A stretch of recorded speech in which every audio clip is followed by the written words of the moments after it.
Labrīt, mīļie skolotāji, mīļie iedvesmotāji. Dziesmu svētku lielais notikums katrus 5 gadus estrādē saviļņo visu Latviju un pasauli. Un tikai jūs zinat, kas aiz tā stāv, tikai mēs, muzejnieki, arī zinām, kas aiz tā stāv. Un aiz šī notikuma, kas ir mūsu Latvijas nacionālās identitātes viena no stiprākajām dzīslām, stāv cilvēks un stāv skolotājs. Jānis Cimze, Leonīts Vīgners, Haralds Mednis, Zinīta Zeltmate, Aira Birziņa, Jānis Erenštreits, Edgars Vītols. Mēs katrs varam atcerēties savus skolotājus. Un tas, ka skolotājs ir iedvesmotājs, to mēs arī sajūtam šogad muzejā, kad mēs svinam savu 100 gadu, jo arī mūsu muzeja pamatlicējs ir skolotājs. Tas ir Jānis Greste.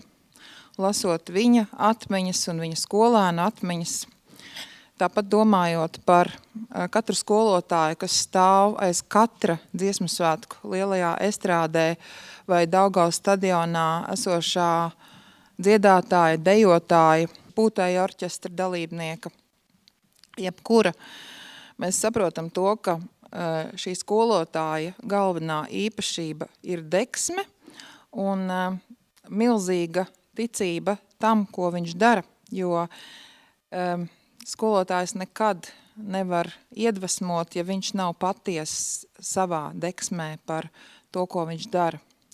Un paldies, ka jūs tādi esat, jo, man liekas, pat spēcīgākais apliecinājums tam bija šī gada skolēnu dziesmu un deju svētki, kad bērni lielajā estrādē izsauca gaismas pili.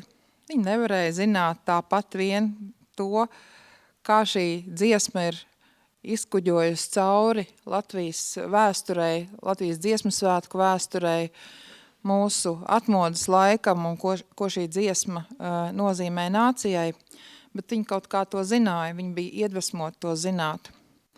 Un arī Daugavas stadionā bērni neizbijās pērkona un tā, ka pārtrūka elektrība un pārstāja skanēt mūzika. Viņi turpināja un gribēja turpināt dejot. Un par to arī paldies jums, skolotāji.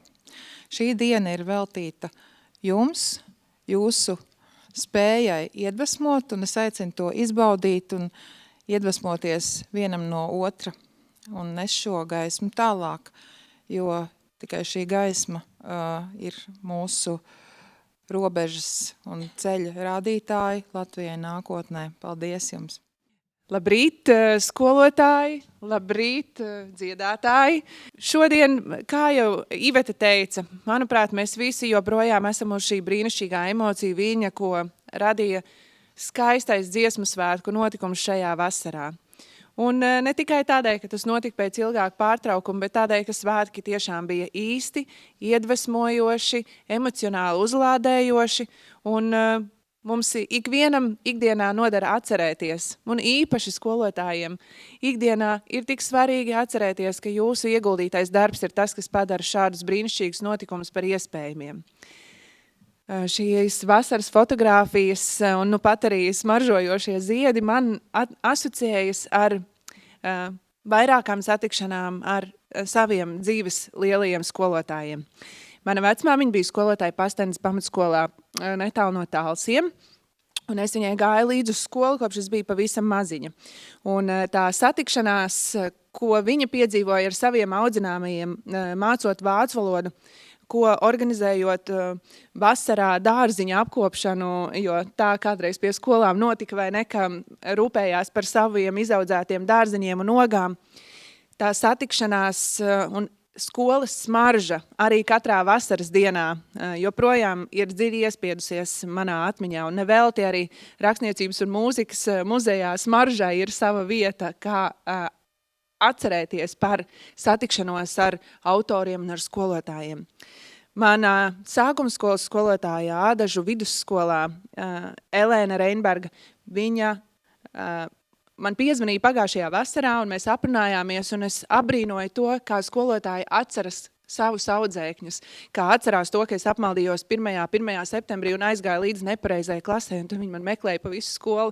Visi šie piedzīvojumi, kas dzīvo jūsu atmiņās un jūsu satikšanās ar skolēniem.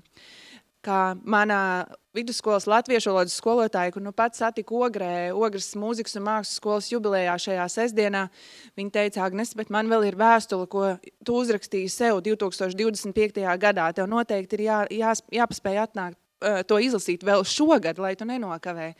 Šīs atmiņas un satikšanās, ko glabā katrs skolēns un katrs skolotājs, ir nenovērtējams iedvesmas avots mums katram dzīves ceļā, lai kāds tas vēlāk izvērstos.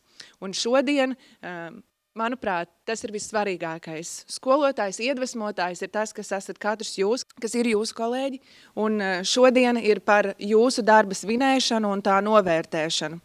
Jā, mēs, protams, rūpējamies par to, lai būtu jauni mūzikas pedagogi. Ir darba grupa par mūzikas pedagogu profesionālās kvalifikācijas pilnveidi, ir praktiski rīki, ko mēs ikdienā kultūras ministrijā kopā ar izglītības ministriju darām, lai nodrošinātu, ka jūsu darbs turpinās un lai jūsu darbam šodien jau ir tam nepieciešamais atbalsts.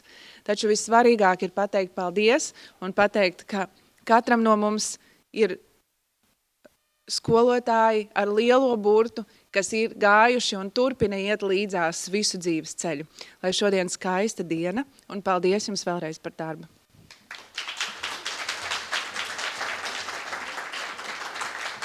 Labrīt visi dziedātāji, un labrīt brīnišķīgā skolotāja Linda Vītola.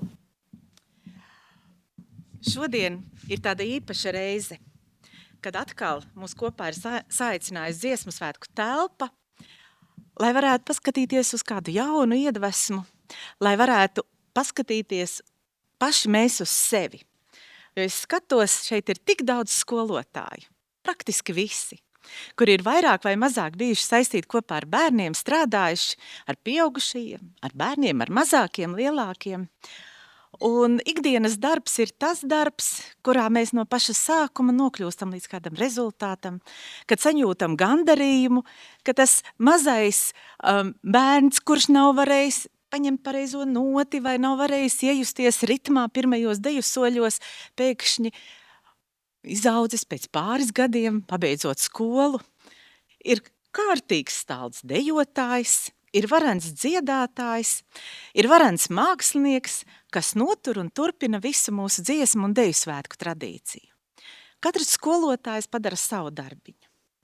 Katrs skolotājs iedvesmo tā, ka gribas līdzināties. Jau muzeja direktora Iveta Ruskule un gan ministres kundze atcerējās savus skolotājus. Man arī ir skolotāju stāsts, skolotāju plejādi, no kuras esmu iedvesmojusies. Un esmu laimīga, ka man ir bijuši šie skolotāji, ar kuriem es varu lepoties un varu būt tāda, kāda es esmu. Un es esmu laimīga, ka man ir bijis šis brīnišķīgais darba piedzīvojumu pieredzes stāsts ar saviem darba skolotājiem, lai varētu kopīgi visi mēs veidot un stiprināt Latvijas skolu jaunatnes dziesmu un deju svētku tradīciju. Mani pirmie dziesmu un deju svētki bija 1972. gadā, kad mana mamma pavadīja uz Rīgu Lubānas vidusskolas sarīkojumu deju kolektīvu. Un vienā no pēdējiem mēģinājumiem es domāju, cik viņi ir skaisti, viņiem ir tādas cepurītes un kleitiņas, un viņi dejoja varu.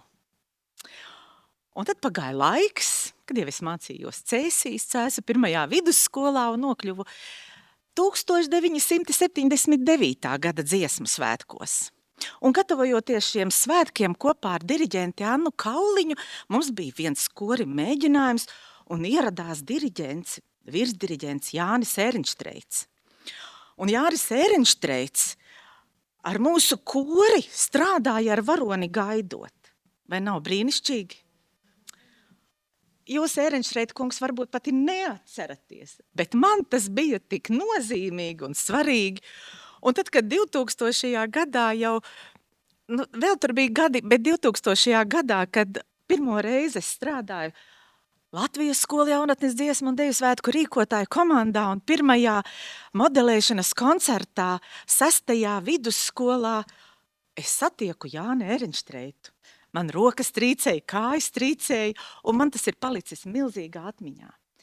Un Ehrenštreita kungs, tas mēģinājums Cēsīs bija fantastisks, un mēs sapratām, eņģelis skolotājs, kaut mūsu Anna Kauliņa bija tieši tāda pati.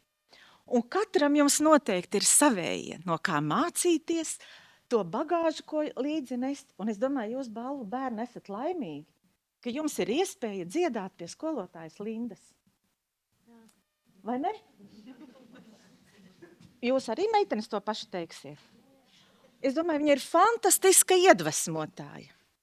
Un tas, kā jūs nodziedājāt šogad fināla konkursā, to parādīja. Visa Latvija var priecāties un apbrīnot jūsu skolotāju. Un es novēlu, lai katram korim Latvijā ir tik iedvesmas bagāts skolotājs, kas jūs iedvesmo bērnus un kas stiprina tālāk. Un lai mēs jūtamies labi un piederīgi Latvijai, un mēs varam lepoties ar to, kas mums ir, ko mēs visi kopā esam radījuši. Paldies! Jauku dienu!